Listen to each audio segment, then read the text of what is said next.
Okay, so we're diving into a mountain of cybersecurity docs today. You guys send over guides, requirements, even some security awareness briefings. Yeah. Looks like someone is serious about shoring up their digital defenses. Seriously, it's like prepping for a digital apocalypse.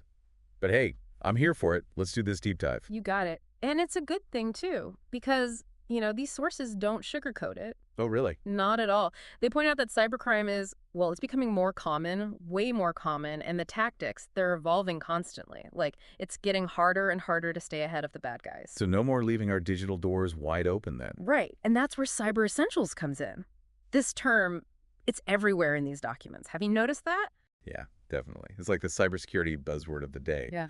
But what does it actually mean? Like, give me the elevator pitch. It's basically the cybersecurity equivalent of like locking your doors and windows. It's the minimum, the absolute minimum you should be doing to protect yourself. It's like cybersecurity 101. Okay, so it's like the foundation, Mm. right? But why essentials? Is it really enough to make a difference against, real threats? It really is. See, Cyber Essentials is all about practicality. It's about defending against the most common types of cyber attacks, the things that trip most people up. So like what? Give me some examples. Think phishing emails, those sneaky malware infections, and of course, those oh so common password breaches. Okay, yeah, those are like the classic cyber attacks, the ones you hear about all the time. Exactly. And they still work. These sources say they account for a huge chunk of successful attacks. So it's about blocking the easiest routes in. That's it. Cut off those low-hanging fruit for the cyber criminals. Make them work harder. Love that. Yeah. So cyber essentials, it's like the baseline, but um is it actually important in the, business world? Or is it more of a nice to have? Oh, it's becoming essential. Like Yeah. literally, a lot of public sector contracts, they require it now. And it can even open up opportunities for funding. It's kind of a big deal. Okay, so it's good for security and good for business. Got it. Yeah. But let's get down to brass tacks here. Where do we even start? These requirements, they seem pretty specific. You're right, it can feel overwhelming, but these documents, they actually lay out a pretty good roadmap. Okay, so we've got a map. That's good. But what about those common pitfalls? Hmm. The things that trip people up even when they're trying to do the right thing? Oh, yeah, there are a few. One big one is keeping up with security updates. I know, sounds super basic, Yeah. but you would not believe how many organizations just drop the ball on this. Really? It's crazy. And this Cyber Essentials document, the one on IT infrastructure, it's very clear. Any software update, any update that fixes a critical vulnerability needs to be applied ASAP within 14 days max. So 2 weeks to patch those holes. Okay. I got it. Is there anything else that tends to be a problem? Software support, it's a biggie. Organizations running outdated operating systems, apps that aren't supported anymore. Oh, yeah. Outdated software. That's scary. It is, because means no more security updates, which is like, Leaving the door wide open. exactly. Okay. So keep things updated. Got it. What about administrative accounts?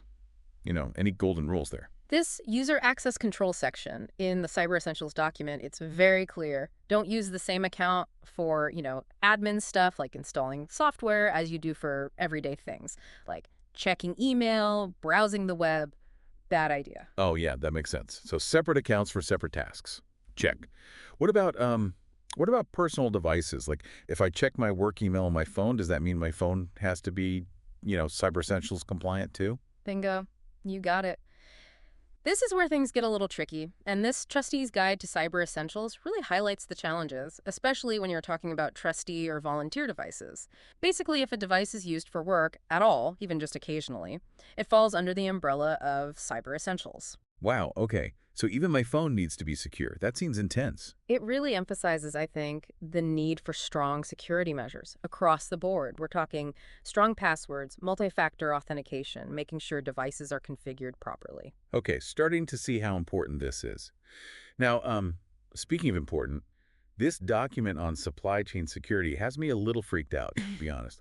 It talks about some pretty scary real-world cyber attacks, like that MOD data breach. What happened there? That's a perfect example of how even with good internal cybersecurity, things can still go wrong. The MOD, they got hit with a major data breach because, get this, a contractor, someone who handled payroll, they were compromised. So wait, even if an organization is doing everything right, a supplier, messing up can be their downfall. Exactly, and that's a critical point. Cybersecurity is a team effort. It's not enough to just focus on your own organization's defenses. You have to look at the security practices of your suppliers, your contractors, anyone who has access to your data or systems, really. Okay, so trust but verify. Exactly. Remember that massive SolarWinds attack? Vaguely. Refresh my memory. It was a huge deal. They exploited a vulnerability in, get this, widely used software. The impact was crazy. It hit tons of organizations, including some big government agencies. Wow, okay, point taken. Yeah. So we've got to be careful who we trust, and we also have to verify that trust constantly. You got it. This document actually points to some great guidance from the National Cybersecurity Center. It's about understanding the risks and taking steps to mitigate them. Speaking of mitigating risks, let's talk about malware attacks. This briefing, let me tell you, it's giving me chills.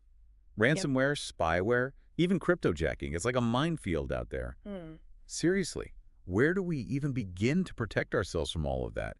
It feels like we're playing defense against an invisible army. It can definitely feel that way. But hey, remember what they say, knowledge is power. True, true. So how do we arm ourselves against these digital threats? Well, the good news is these sources, they lay out some really effective strategies for fighting back. First up, anti-malware software. It's like digital hygiene 101. Okay, anti-malware, check. But what should we be looking for in a good one? Always go with a reputable vendor, someone you've heard of, make sure it's kept up to date, Yep. and configure it to actively block malware, like before it can even try to run. Got it. So it's not just install it and forget it. We've got to keep it active, keep it updated. Exactly. Think of it like a guard dog. You got to keep it fed, keep it trained so it can protect the house. Love that analogy. Mm. Okay, what else? What other tricks do we have up our sleeves? This one is interesting. It's called application allow listing. Allow listing. Okay, I like the sound of that already. So basically, you create a list, right, of trusted applications. These are the only ones allowed to run on your devices. Anything not on the list, blocked. So it's like a VIP list, but for my computer. Exactly. It's super effective against malware that tries to disguise itself as legitimate software. Okay, that's smart. So it's like having a bouncer at the door of your computer. Yeah. No entry unless you're on the list. Right. And it's especially good for those sneaky attacks where malware is disguised as like a fake app or something. There was actually one mentioned in here where malware called Cuckoo targeted Macs, and it was disguised as a Spotify converter. Oh, wow. Talk about a wolf in sheep's clothing. Okay, allow listing, definitely adding that to my cybersecurity toolkit. Now, let's talk about this whole cryptojacking thing, because honestly, it just sounds expensive and not in a good way. Yeah, it can be. It's basically when some sneaky malware hijacks your computer's processing power to mine cryptocurrency, and it's all for their profit, not yours. Wait, so my computer starts running slower, my electricity bill goes through the roof, and some cybercriminal is like on a beach somewhere sipping cocktails? Pretty much. And the worst part is it often happens in the background. You might not even realize what's going on. So how do we even know if it's happening? Well, a good anti-malware program can usually detect it. But honestly, prevention is key here. Being cautious about the websites you visit, the links you click, that's your best defense. Okay, so be careful out there. Got it. We talked about strong passwords, but what about multi-factor authentication? I'll be honest, sometimes it feels like a bit of a hassle. Oh, I hear you. It's that extra step, you know. But trust me, it's one of the most effective security measures out there. They sell it to me, convince me. Think of it like this. You have one lock on your door, right? That's good. But what if you had a second lock? 2 locks are better than 1. Exactly. It makes it that much harder for someone to break in. That's essentially what multi-factor authentication does. It's like that second lock for your digital life. Okay, 2 locks are good. I get it. But how does that actually work in, the digital world? So let's say someone gets a hold of your password, right? With multi-factor authentication, they still need something else to actually get into your account, like a code from an app on your phone, for example. Ah, so it's like a digital deadbolt. They might get through the first layer of security, but then they hit a wall. Precisely. And remember how we talked about administrative accounts and how important they are to protect?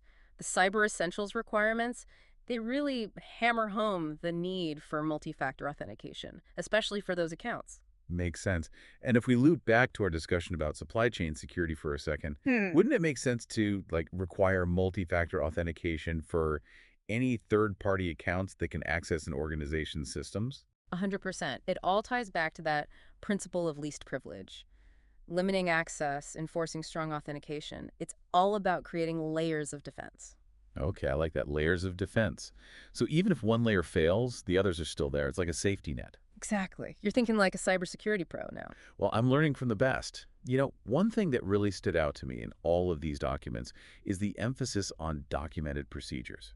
It's like having a plan is just as important as the tech itself, wouldn't you say? 100%. You can have the most amazing security tools in the world, but if you don't have clear procedures in place, those tools aren't going to be as effective. It's like having a fire extinguisher, but not knowing where it is or how to use it. Exactly. And these cyber essentials requirements, they're very specific about this. Things like password management, account creation, incident response. There needs to be a documented procedure for all of it. Give me an example. Sure, like changing passwords. There needs to be a written process for that, especially for really critical systems like firewalls. Same thing for managing user accounts. You need a documented process for approving new accounts, and crucially, for removing accounts when someone leaves the organization. Right, because a forgotten account is basically an open invitation for cyber criminals. Exactly. And it's not enough to just have these procedures written down somewhere. You have to review them regularly, make sure they're up to date and relevant. So it's not a set it and forget it kind of thing. It's an ongoing process. Cybersecurity is a journey, not a destination. You've got to constantly adapt and evolve. Love that. So we've talked about cyber essentials, malware, supply chain security, even the power of good old-fashioned documentation.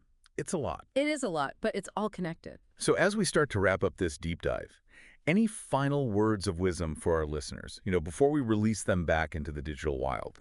So as we start to wrap up this deep dive, any final words of wisdom for our listeners, before we release them back into the digital wild? One thing that really stood out to me going through all of these documents is the idea of shared responsibility. Shared responsibility. Yeah, like Cyber Essentials is great. It's a great framework, but it's not just on, the IT people, the cybersecurity experts to implement it. Right, takes a village. Exactly. Everyone has a role to play. The individual users, they need to be careful about phishing emails, and organizational leaders, they need to make cybersecurity a top priority. It's like that saying, a chain is only as strong as its weakest link.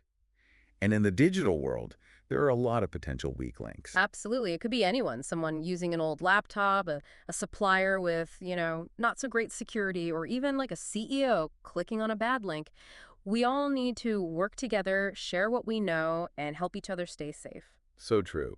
This deep dive has been, honestly, a real eye-opener. Staying safe in the digital world, it takes work. It does. It takes vigilance, education. You got to be ready to adapt. But the good news is there are resources out there. Cyber Essentials, it's a great place to start. Totally. So for our listeners out there, I want you to ask yourselves, am I doing everything I can to protect myself online? Am I following the Cyber Essentials principles? Am I being careful about the links I click, the information I share? Every little bit helps. It all adds up. It really does. Okay, so on that note, I think it's time to wrap things up. This has been an amazing deep dive. Thank you so much for joining me. It's been my pleasure. And to everyone listening, stay safe out there in the digital world. We'll catch you next time on The Deep Dive.